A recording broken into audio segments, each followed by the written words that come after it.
The sewing advisor is one of the best parts of this machine. When you turn your machine on, you will find that it will have picked the last fabric that you had used within the sewing advisor. So make sure that you don't have something randomly picked because your stitch is going to be set up differently, your pressure is different. Let me explain why. So right down here you have fabrics A, B, and C. Those are woven fabrics.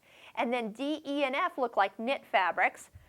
G looks like leather and H looks like vinyl. Now, how would I know that? If I touch the little icon for the sewing advisor menu, everything is spelled out. So this is the fabric column, and depending on which one you choose, it will change the stitch that you're going to choose or be chosen from the sewing technique column. So if I am sewing on a stretch light and I need to do a seam, it's going to automatically choose a stretch stitch. Well, that makes sense because I'm working on a stretch fabric. It even tells me to put a stretch needle in, size 75 for that lighter weight fabric, and sets up the stitch in the correct settings. It also will have changed, if necessary, the pressure of the foot to not come down as hard and stretch my fabric out, because sometimes when you sew on stretchy fabrics it gets really wavy, and that's not good.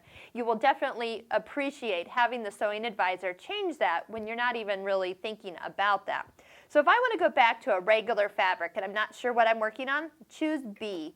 B is kind of that default standard one because when it's set up for a straight stitch, your seam is a straight stitch with a 2.5 millimeter stitch length. Now you'll notice if I pick a lighter weight woven fabric, that stitch length goes to 2. That's smaller stitches, which you definitely use on lighter weight fabrics. But when you go to heavier fabrics, jeans, denims, canvases, you want a longer stitch length. See how it's pre-programmed for you? You don't even have to guess. So like I said, it's like having your own little sewing person right here helping you out. So for example, if I did a woven stretch fabric here, once again with a seam, it picks the right setting for that seam. The next technique is actually, here, let's just go regular fabric and we'll go across these. The seam is, the next one is overcasting. So on a woven medium fabric, it is going to recommend this stitch with the J overlock foot. Let's go down for a seam and overcast stitch. Also a J overlock foot, which we'll do a video on.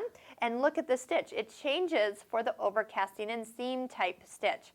Number 4 is basting, which is great. Look how long the stitch length is. It's set for 6, and the tensions are actually reduced, so you will it's easier to pull that thread out because it's not as tight.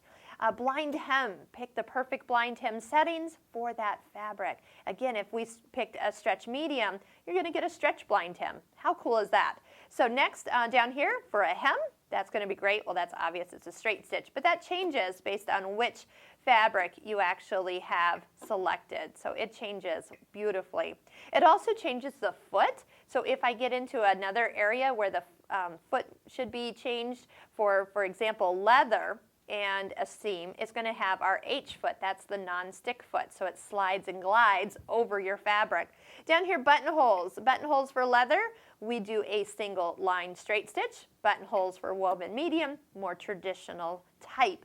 And then the last one is for sewing on buttons. So feed dogs drop, it tells you that you're using no foot, the multi-purpose tool, and sew your button on perfectly. So all these techniques are pre-programmed to be right at your fingertips, but you gotta use them. If you don't use them, you don't get the benefits of all the stitches being perfectly set up for the fabric that you're working on.